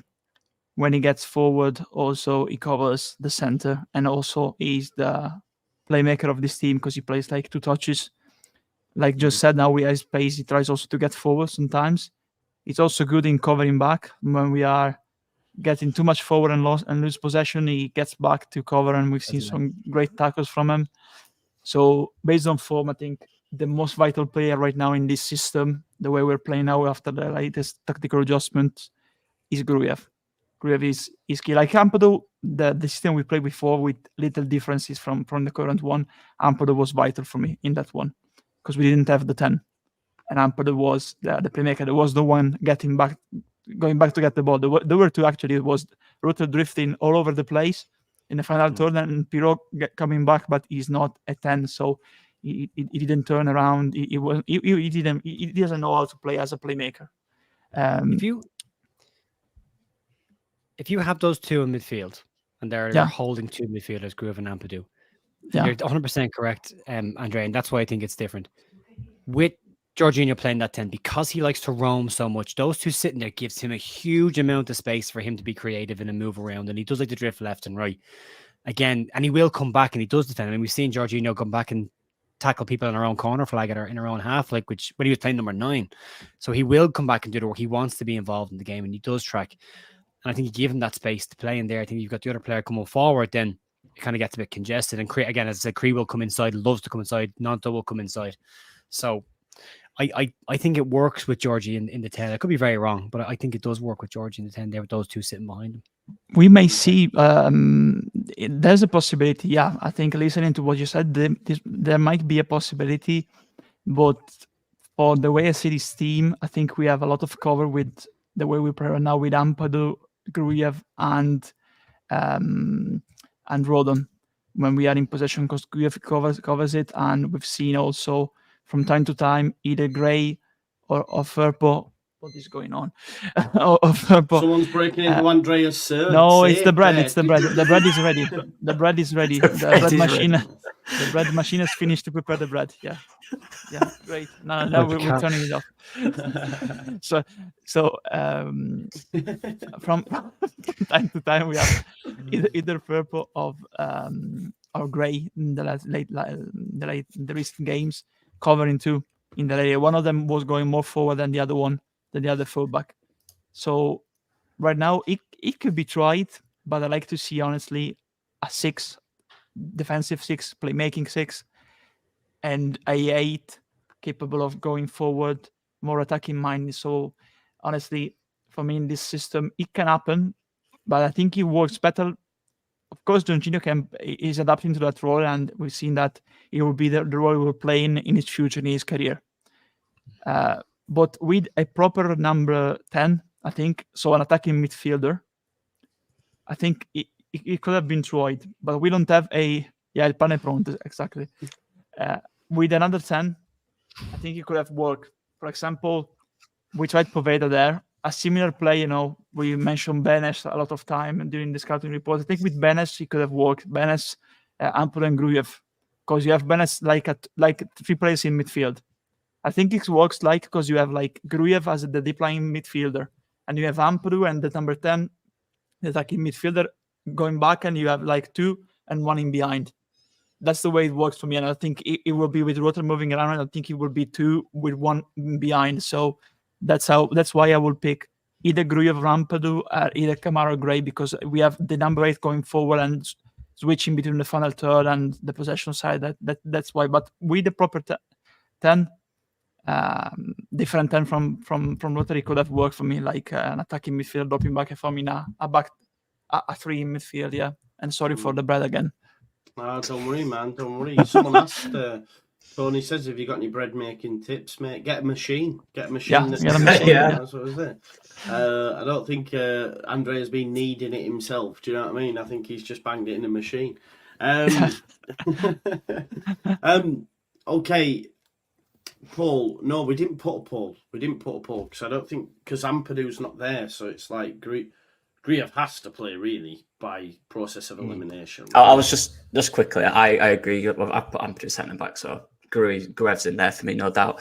Given that, and I'm looking at both Ampadu and Grujev's stats in centre midfield, and Ampadu's passing accuracy is 90%, which is ridiculous. But then you've got Grujev's, and if we took away the first game where he weren't great, it'd be higher. But he's got 92% pass accuracy from centre midfield this season, which is, again, it's green, which means it's in the top 5% of Europe for players that played over 1,500 minutes. Yeah. And then all these lads of it, like... That's good. Brilliant. Great, though. No, you're right, Lockie. Them numbers are insane. I'm looking at them now. They're both elite, to be honest. Yeah. But yeah, it's quite funny because... Lockie's always trying to push the Harry Wanks narrative, and he said, "Oh, look at this." I went, "Don't talk to me when we've got Ilya Grujev posting his up numbers, please." Not me, just to clarify. You mean no? Leicester. Did I say Lockie? Sorry, yeah, I meant Lockie, Locks. I meant Locks. I was like, whoa. I meant Locks. My It's apologies. Winks like 70 something percent accuracy in Kieran Dewsbury Halls in the late 70s as well, I think. Or they were at one point. And I said to him, "Listen, it's easy when you're passing it 5 yards all fucking game, innit? Really, let's be honest." Stam Reading. Yeah, exactly. Yeah. Right. So Grujev's in there now. I will put out a poll, and again, this is hypothetical, folks, and we're thinking long term. And what's the best 11 in the running, in the promotion running? Midfield, the other slot is open for based on process of elimination, anyway. Because I know someone would just play Strauch at centre back and have Grujev and Ampadu in there, but with what we've got left, we're looking at Gray and Kamara to play as the 8, if you like. How do we see this going? Listen, I've already made the claim. I've already made a claim on previous videos that I think by the end of the season, Archie Gray's usurped Kamara in the centre midfield position, and we end the season with Gray playing in midfield the last 10, maybe 5 games. That's how I see it. So that's going to be my pick. Does anyone else want to? Who wants to go next, if you like? I'll think I was a bit quiet on last one, so I'll start off here. See, this one, again, 2 players that have been at a level that they should both be playing, right? I think it's fair to say again. And this is the same for all these players. I keep saying this, but for me, I simply cannot drop Archie Gray. I think it'd be so harsh and unfair based on his consistency this season. And his age is important because I know, look, if he's the same age as Kamara, it kind of changes a little slightly. But the fact that he's on such a good trajectory, is that the right word? Trajectory? Yeah, trajectory. Right, it's hard to... Yeah, it's hard, isn't it? Yeah, trajectory. It's hard to stop that for me, unless, of course, he's showing fatigue, which he's not yet. I think there's games where he might, in this February period, for example, he plays every minute, he might need a rest of a week. But I don't want to stop that Archie Gray train. I think it's got to keep going. I think you've got to play him. He's developing into an unbelievable footballer. And given how young he is, you play him through this period in centre midfield, for me, just gets better and better. Every week, he gets better and better. I'm seeing more things every week from him. that just for me, it was man of the match of the day. I thought it was unbelievably good. Yep, And he's great. slow. This might be a wild take, but I honestly, truly believe he's slowly becoming one of our best players. I do think that. And that's taking age out of it. Yeah, he's just been so consistent. I can look at Cruz, at the start of the season, had a bad period apart from the Cardiff game. He didn't score in 6 after that. You look at Jorginho, started off bad. Ampadu has been really consistent as well. Kamara had a little period where he wasn't playing, and then I think the last 2 or 3 games he's not been at his top level, and that's why Gray comes in for me, just because of that. And that's how important competition is, right? You drop off by 1 or 2%, it could be that, and you could be out. And Archie Gray's been getting better, so I simply cannot drop Archie Gray. But the interesting thing is with Kamara, I don't know if you guys would agree, I'm looking at our midfield, and I think he translates to the Premier League better than anyone in there right now. Yeah, I think so. I think he's got that physical side of it that the others don't. I like him in duels. I think he's very effective. I don't think he'd be bothered by the pace of it. I think physically, I think he's got all them attributes. He's really good technically. So that's an interesting one for me that I'm playing Archie Gray over him now, but I genuinely think in terms of Premier League player, I think he just fits that basic Premier League mold very well. But Kamara's been excellent. I just think in the last 2 games, his standard that he set has dipped ever so slightly for me. Not a lot. I'm not saying he's been bad. He hasn't. He's just, his touch has been slightly off it at times. His passing's not been quite as crisp as it usually has. And you have an Archie Gray who's getting better and better. Yeah. For me right now, that trajectory can't be stopped. And I'd play him in midfield over him. Yeah. Would you call it the Archie Gray V-Train, Lockie? That's brilliant. I love that. I love that. Just let me just put in, that hype train is not out of control. The hype train is real because it needs to be real. It's been real. No one's. He's 17. Look at the shifts he's put in the championship. I mean, Farke said it. The Premier League is the best league in the world. The Championship is the most competitive league in the world, and he has been consistent as a 17-year-old. And I keep going back to the Preston one. Liam Miller. The first game against him, he had an awful time against him. Yep. The second game had him in his pocket, which showed that he matured and learned from that first game, which is a huge metric of success. In not even half a season, in a couple of months, he turned that. So an ability to grow, an ability to learn, develop as rapidly as Archie is. He's 17 and he has been so consistent in that team. You can't say that it's out of control. You're basing it on what we're seeing. He's been as good as anybody else this year, except for Joe Rodon, who's been an absolute machine. Yeah. I think I already touched about it when I talk about Grujev. So very simple for me, Archie Gray, because I think looking at Glenn Kamara, I agree with Loki. I think he can translate better to the Premier League. Yeah. What's going on?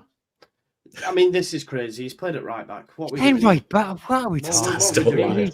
Come on, man. What are we doing here? What are we doing? Again, comes back to that narrative. It's not fantasy football. We do that for Rodon. Yeah, Rodon. Yeah, exactly. Rodon. No goals, no assists. What's he doing? Yeah. Mental. Sorry, Andre. No worries. I was saying that, honestly, I think Gray going forward can also be the a more attacking-minded midfielder in our midfield duo. But I think Kamara, I agree with Loki. I think he translates better to the Premier League. Because in the Premier League, I think the way he plays, he can be compared even to what Kante used to do with Leicester and Chelsea, the way he plays. Similar type of role, like a ball recovery player, starting to get into spaces, cover the spaces like a feeding player, But I think also in the Championship, I agree with playing Gray, because Gray in this system has certain skills, certain traits that can help him give it a more double-dimensional midfield duo, a playmaker and a box-to-box 8. But I think Kamara in certain games, Doug, in certain games can be the best impact sub in this team.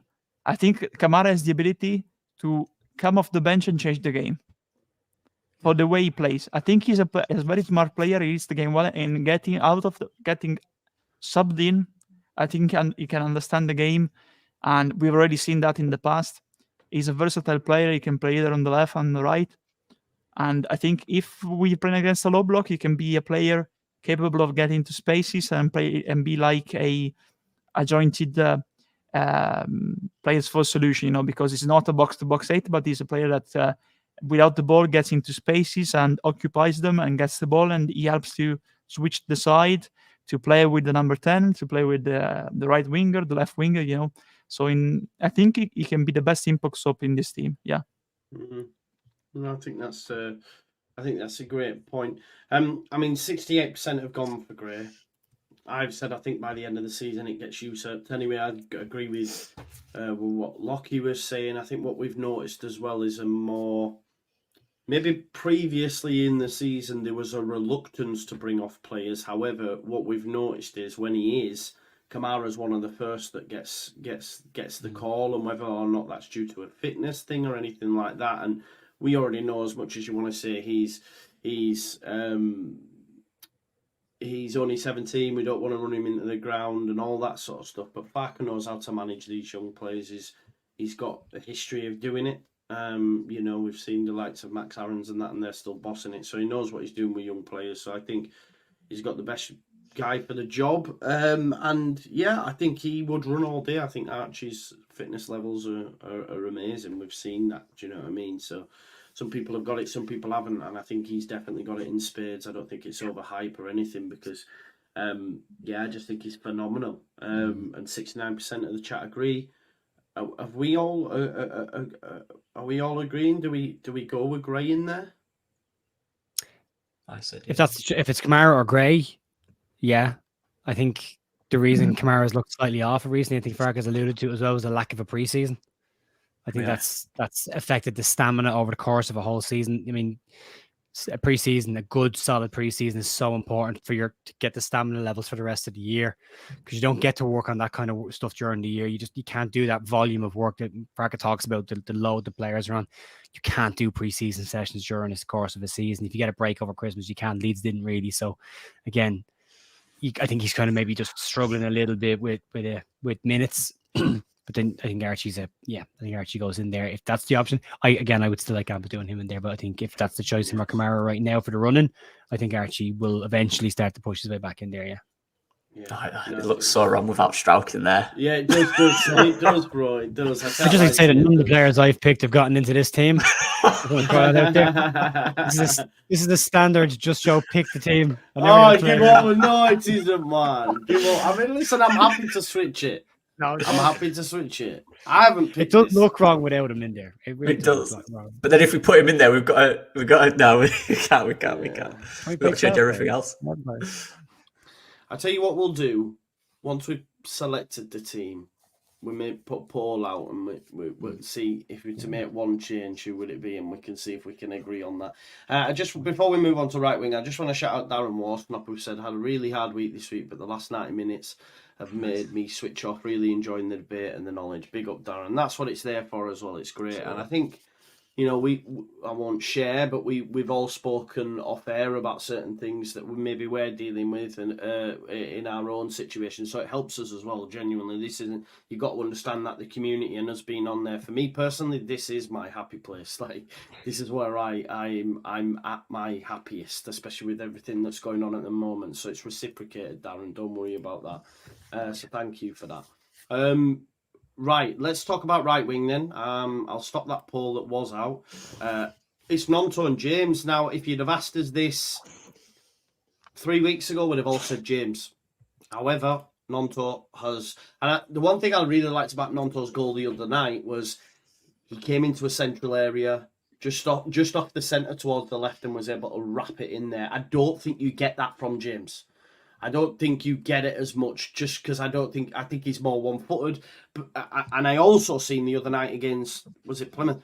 The balls, the level of crosses that Nonto put in were phenomenal. It's just no one was on the end of it. In that channel between goalkeeper, centre-backs, if Bamford maybe had started instead of Joseph, maybe he gets on the end of some of them. So it'll be interesting to see tomorrow against Rotherham, where, we'll have a lot of possession and Bamford will be starting, if we can maybe use that to unlock. So Yeah, so who? There's just my quick thoughts. I don't know who to go with if I'm honest, but I will put a poll out. But who wants to go on? Joe? Yeah, Dan James for me. yeah. And I'll explain my reasons. Everything you've just said there about Willie Nanto, Dan James has been doing all year. Dan James has put in some wicked crosses this year and there's been nobody in the 6-yard area to finish them off. We've talked about the Rutter and Pirro situation earlier on the year where Georgie was dropping deep and Pirro wasn't filling the gap because he was in the 10 position. So therefore those balls that James was smashing across the 6-yard area and there was nobody there to tap them in. The word that I used all season for Dan James, and I'll keep using this, Dan James has been effective this season in terms of the volume of crosses he's put in terms of the amount of assists that he's got. He is clocking up assists and he is clocking up goals. He is also contributing massively to the defensive side of Leeds' game. His track record on working back and helping out Archie when he's been there has been phenomenal from him as well. The work rate that Dan James gets through in a game, he's very often an unsung hero in this team. And I keep going back to Dan James about being the whole side before self. To me, Dan James at Leeds and his career at Leeds has been the epitome of side before self. He sacrificed his own career playing up front for Leeds and took dog's abuse from people playing out of position as a striker when he wasn't a striker, but he did it because the team needed somebody playing that position. He never moaned on social media. He never whinged in interviews. He got on with it. He did the job. He took the abuse and he cracked on and got on with his job. This season, we've seen a player who has contributed in all aspects of Leeds play, attacking and defensively for me. And I think for me, a fit Dan James gives us something a little bit different. What you get with Nanto and Somerville is something quite similar. You get two wide players who like to come inside. Dan James will keep the width. He will stay wide, slightly wider, and he will stretch it back forward, which creates more avenues for number 9s and number 10s to run into those channels. So it's a nice balance to them. Also, what I would say is Chris Somerville's goals dried up when Dan James came out of the team. Good point. So for me, Dan James would be the player. Nothing against Willie Nanto. I think he's been excellent since he's come back in. He's starting to find his rhythm. For me, Willie Nanto's a left-sided player, and he is best as a left-sided player. His two goals that he's got, although one he came in from the right-hand side, but both the goals he's got have been on the left-hand side of the penalty area. So for me, he's a Somerville or Nanto option more so than a Dan James or Nanto option. That's where I sit with this one.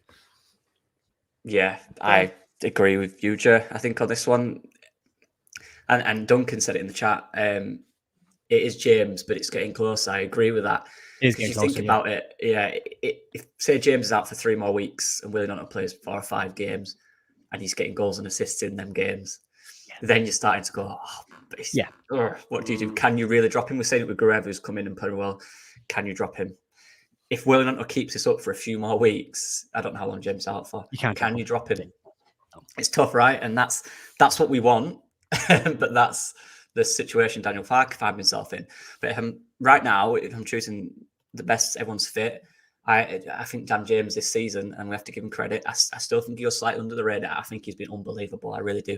Difficult start, inconsistencies, but in the last half of this season, I think he's been arguably our most consistent attacking player. Up with obviously Somerville, who hasn't scored recently, but he scored against Plymouth, didn't he? But yeah, you know what I mean? I think he's just come on. His decision making's getting better. Like Joe said, he's a completely different option to Nanto. He's an out-and-out right winger. He likes to stay wide. I think genuinely his 1v1 play now is getting much better, and he's learning how to use his pace and his control to destroy left backs. Yeah, they hate him. His press is ridiculous. Yeah. When he sees a guy and he's running at him, he wins that ball back. And I think that's an underrated thing to his game that Nanto doesn't really have as much. That press, that real desire to win that ball back when he sees it. And defensively, he's elite for a winger. For me, I think he's really good defensively. And his numbers are a joke. That's the output is the overall thing, right? The output he's brought to the team. And look, I know Nanto's not had that chance, but he's really not had much of a chance to play because of how good James has been. He's in the team now because James is injured, right? If he weren't injured, he wouldn't have been in the team. But he's playing well. He's doing all he can at the moment. And if he keeps doing it for a few more weeks, then we could have this conversation again when they're both fit, because that's then really interesting. But I just can't. The James is completely different to any attacker we have. Is a different type of player, and that option and his output for me, and his defensive side, just make him a no-brainer at this point. But in a few weeks, that could massively change. Yeah, it's an argument over. full performances and moments. For me, you get more moments from Willie Gnonto. You get big moments from Willie Gnonto. I think with Dan James, you get more probably regular kind of football play. Like it's not the skillful stuff. He's not making a show of fullbacks. He's not, step overs and that. He's direct and effective is the word. Where Willie has these absolute moments of brilliance that get you off your seat, where Dan's very, very direct. But I think if you look at Dan James finishing this year, from again, credit to Farke for this, he's definitely just brought him inside a little bit more, which meant that little flick outside that Dan James does before he shoots is now on target, where last year it was probably 2 or 3 yards hooking wide. Farke's just moved him in a tiny little bit to get them on target. So but yeah, I think it's moments versus kind of all round game. Yeah. And just to, before Andre comes in as well, like I said with Kamara, I think if we're talking about the Premier League, we know Willie Gnonto's done it there, right? For us in that little period of time, he was excellent. But we're talking about the team getting to the Premier League, and the team now, and Dan James, for me, has that. Again, just before Andrea jumps in, sorry, mate. Yeah, go lads. No worries. Sorry, it's because like you made a point. I'll be totally unbiased on this. Don't worry. I think Premier League arguably. I'll be unbiased. Don't worry. He doesn't have to speak. He doesn't have to speak on this. I think arguably the Premier League suits, say, Somerville and Gnonto an awful lot more, because I think there's an awful lot more space to play. You're not playing against low blocks every week. You'll be playing against teams that will have a go at you and leave space, and we've seen what they can do when they've been given space this year, especially Cree when he's had space. He's been incredible. Willie likes that space to run into as well. So I think arguably the Premier League probably suits the two players better than the Championship, where their style of football has been really restricted by the opposition we've been playing. Yeah, I said that I wouldn't be biased with this little one, but jokes aside, I got an Ireland flag too. Actually, someone was asking in the comments. I have an Ireland flag too. No, but jokes aside, I think Loki and Jer have summarized it perfectly. It's the same for me. I think Jer had a great quote. Gnonto is better in moments. Jamie is better overall right now to this system and the way we play, because he gets us so much more, I think, in terms of the build-up, in terms of stretching the team, of being at wide and also making running behinds. He even scored from a header. Remember that in last year, at the start of the season, the first part of the season. So I think overall right now, James gives us so much more in terms of efficiency throughout the game. And I agree also on the fact that Gnonto, I think, is better on the left, and we have Somerville there. Of course, now he's scored with his left foot. But I think the best we've seen with Nearly Gnonto is last season in the Premier League, when he was playing on the left and was cutting inside with the right. Remember at Old Trafford when we started the game and he scored, turning inside. And then also where he played for Italy, he plays on the left recently with Spalletti. Now I really hope he gets his form going, and I think he has the opportunity to do what Groove did, in terms of getting his opportunity now that James is injured. Because if he does well, of course, now you cannot take Groove out of the team because he's performing week in and week out. If Gnonto performs week in and week out, he's not gonna come off the team. But it's great also, and it's the same as Kamara. I think Gnonto is another player that has the potential to be a great impact sub. I will make 2 subs every game if they play like this. Kamara in this 11 we're forming, Kamara and Gnonto, because I think it's pretty versatile and dynamic. They give us a lot of dynamic, and to confirmation, I have an Ireland flag too. That's Go on, Jer. Go on. Yeah, you do. This is probably the widest poll, with James on 73% and Gnonto on 27%. Really? So this is the widest poll that we've had. I think that could be different in a few weeks. Yeah, potentially, mate. Yeah, that'll change. But so with that, then this is what we've got. Now I can't lie to you, as I put it together and I'm talking to you, and I'm looking. Got a player in it. I cannot escape seeing Roberts at right back over Gray. I can't escape that. That's my thing. Because I feel maybe I tell you what, let's do this, right? Andrea, well, you're allowed to make one change if you want to. You either stick or you twist, right? So Andrea will go from bottom to top. So stick or twist, Andrea. Do you stick with that, or do you want to twist one player? I'm gonna. It's really difficult. The one about Grue and Ampadu. Yeah. It feels so weird not to see, because with Gray, I think we've seen that he already works better with Ampadu. We haven't seen him playing alongside, of course, apart from recently, of course, in the Cup when with Gray. No, I'm gonna say stick, honestly, because this is the 11 I talked about before the video, honestly. So it's my ideal one. But yeah, Ampadu and Gray, it's really difficult. Absolutely. You stick. I stick. Lucky, stick or twist, mate. You're allowed to twist. We can change it. No, I can't twist, because if I did, I'd take Roberts out, put Gray right back. So that's technically that's taking one out. But then I'd also put Strauch in centre back and move Ampadu to where Gray was. So it is kind of one change. But no, well, let's. By the time it gets to me, if that's not being done, I'm putting Gray back at right back. So here's a question for you then, Joe. Yeah. You can only make one change. Yeah. So if Gray goes right back, you can't make any more changes. Yeah, that's my point. So you'd have to put, you can't then. So is Conor Roberts going midfield then? Strauch. One change. No. So no, because obviously, if we're moving parts around, then obviously. Two changes. Yeah, no. If you're allowed to stick, so we can do that, right? So if we say okay. Are we all saying we prefer Gray at right back? Is that based on what Lockie's mentioned? Just not seen Roberts. I'm starting to come around to that. Yeah. I think it's harsh to put him in there when we've not seen him. So, screw it. I've not seen him play. Yeah. He was brilliant last year, but I've not seen him this season. So I think he could play at left back at the weekend, because I think Firpo might have a bit of the legs might be tight from the cramp that I saw the other night. He's only in one session. So I think Roberts could actually make his debut at left back for Leeds. Well, we've seen Spence do it, haven't we? We've seen Spence do it. He's playing it there every time in Italy now. Left wing back. It's not the 11 that it's not the 11 I would pick. However, I wouldn't change it.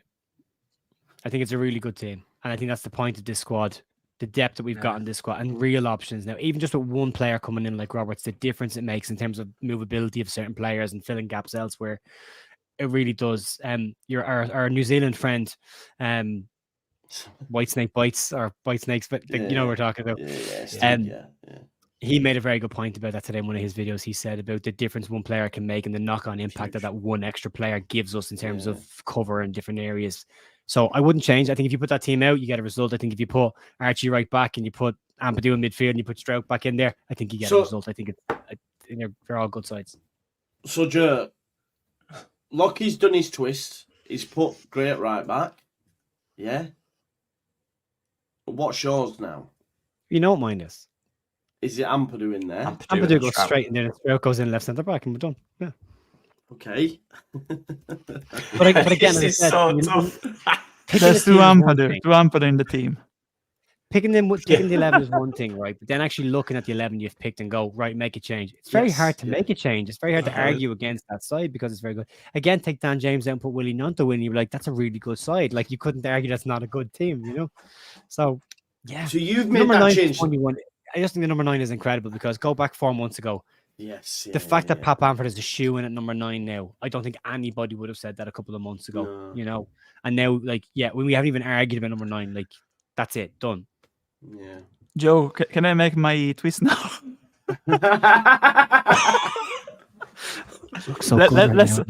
Let's take Grujeval Kamara in. No! What have we done? Yeah, see, me, I look It's still a good team. It's still a good team. They're all great. All these different ones are good teams. Oh dear. Joe, you started this whole stream off by saying we've a United fan base, and then over the course of the last hour and 44 minutes, we've pretty much divided everybody. I just don't like that midfield. I don't like that midfield. I love it. People are getting crunched in that midfield hard, and I'm here for it. There's Mr. Jorginho. I don't mind that midfield. I don't mind that midfield with Firpo because he's more attacking as a left back. So that's an extra option there, maybe. David Batty, Olivia Decor.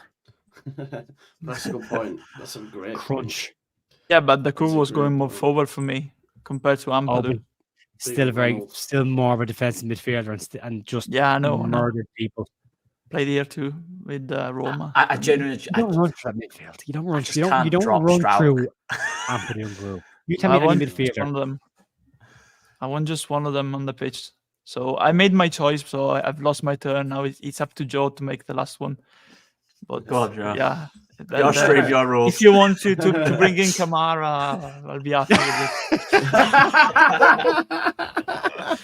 it. Should we just drop Ampadu just to ruin that problem? Just get him Really, out. just annoy everybody. Yeah, just drop Yeah, Ampadu. In the bin. He's not available in this. I'm gonna make my twist, and I'm gonna go. Bet it's Dan James. I bet it's Dan James. No, it's not. I'm gonna go. 2 Ampadus. Yeah, Oh. still a good team. Which is Yeah. basically the most fucking recent 11 bar Nonto. Yeah. Instead So of Dan after this James, 2 we're gonna hours, team what we've that starts established is tomorrow. he's going to play the exact same team as he did. Take Dan James, they'll put Willie Nunn to win, and that's what starts tomorrow. Tomorrow, yeah. Exactly. Are we happy with this, lads? Yeah. We have I'm Yeah, Invitan, I'm happy. right They've playing all in been the good. Oh, well, there we go. Ridiculous. He's obsessed. He's obsessed. How does the chat feel about this? Because I know that they were involved, obviously, and we've sort of just done a stick or twist and stumbled upon it, but They're all good, aren't they? yeah. Jamie, I think can't we lie agreed to you. better Yeah, than really good it squad. was close. It entered my mind, mate. I can't. Very good. enough to be fair. Yeah. Yeah, I think it's tough. good.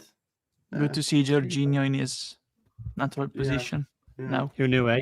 knew? Mr. Jorginho Rutter, owner of Bo Pedro. Mister. That looks so wrong when you see Mr. Georgina Rutter in it, doesn't it?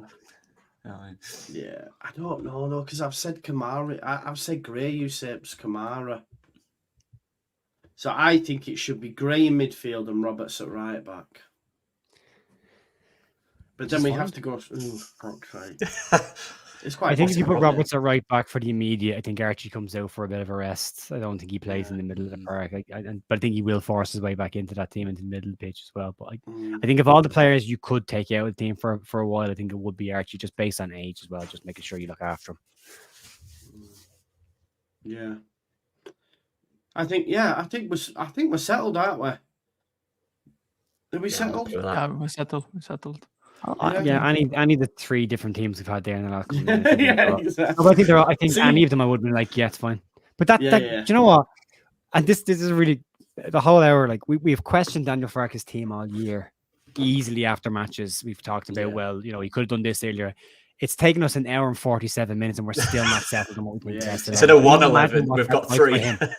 right? Do you know what the funniest thing is here, right? You say that. That's the fucking 11 we've been playing for the last 6 weeks, Mackenzie. So I don't know what you're on about. games. Like five Wins in a row. games. So what we talking wins in a about here, row. bro? Yeah. I think we'll leave it there. And you say an hour, Jer. It's an hour and 48 minutes, mate. And we can't pick and we can't agree pretty much on what we think the best 11 is. So fair play to Farke for putting a team out in the park. I hate picking teams, but I'd hate to pick this team. Yeah, exactly. Baldy. Whatever that means, bro. I don't know what that means, but yeah, baldy. Great crack. Bet you're well fun at parties, pal. Anyway, we move. Right. Folks, anything you want to promote, mention on your respective channels? I don't have one yet, but I wanted to say just one thing. That chatting with you and debating about the team was really enjoying, and sometimes it reminds you that the luck that I have and we all have, I think, in interacting with each other, because it's really enriching in terms of also knowing you as individuals. You're all good people on a personal note too, but also on a football level, of course, and the personal note comes first and the football level too. But it's always great to speak with you, because we're all entitled in terms of football knowledge and different way of debating, and that's the way football should be debated, because football is also enriching each other, and football is culture. Full stop. So wanted to thank you about this chat because I really enjoyed it. Yeah. Yeah, Andre, you'll set me off crying, man. Be careful, will you? No, thank you, Yeah, man. and happy birthday again to you. Yeah, of course. cheers, buddy. Cheers. Buon compleanno. Buon compleanno. Yeah. Ciao bello, whatever that means, bro. But I'll say it to you. I don't know if that's the right word. I nice guy. It means. Okay. There you go. I only ever learned grazie mille, so that's all I know. Yeah. Thank you very much. It means that. Yeah, it is what it is. Right, we'll leave it there. Hour and 50 minutes. I hope you've enjoyed it. Listen, folks, I'll be locked in early tomorrow, 12:30 kickoff. Ipswich versus West Brom, followed by Leeds versus Rotherham, finishing up with your post-match reaction. So we're probably locked in from about 12:30 till 6. So, we will be there. So make sure you hit the like button, subscribe to the channel. Make sure you check out Leeds United The View for all of your latest Leeds United news on the daily. Make sure you check out Lockie Leeds. Busy guy, but when he does drop content, it is elite. So make sure you check it. And obviously check out Andrea's ramblings on Twitter, which at the minute is full of this weird Italian festival thing with John Travolta, who turns out is now bald, doing chicken dances and that. So yeah, go watch that. And yeah, I still don't think we're settled on a team. But yeah, JB said that. Look, JB's thing in our 50 minutes where we started. I love it. Right, it's like in the Lord of the Rings when they circle around with Gollum and they say we've already been there after circling around. I'll tell you what, let's finish up with some score predictions because Chris has gone 10-0 versus Rotherham. I've gone 4. I think it's going to be big. Lockie, go on. 5-1. Wow, love that. And Andrea? 3-0, just because of the midweek. We played 120 minutes during the week, so I think that there's potential for 4 or 5, but I'm staying low. 3-0 for me. Okay, and Jay? 4-1. I think Rotherham will get the first as well. I think they'll catch us cold, just with again what Andrea said with the heavy legs. But I think we'll do a number on them. Good stuff. We best do, because I put that mad little Twitter short out. So you did, yeah. We best do. Everything says cakewalk, which means every anecdote, every stat, everything says Leeds win, which means 1-0 Rotherham. Yeah. But it won't. We'll be fine. It's been over 400 days or something, man. They can't win. 6. They just cannot. 6 wins in a row, please. Yeah, please. Yeah.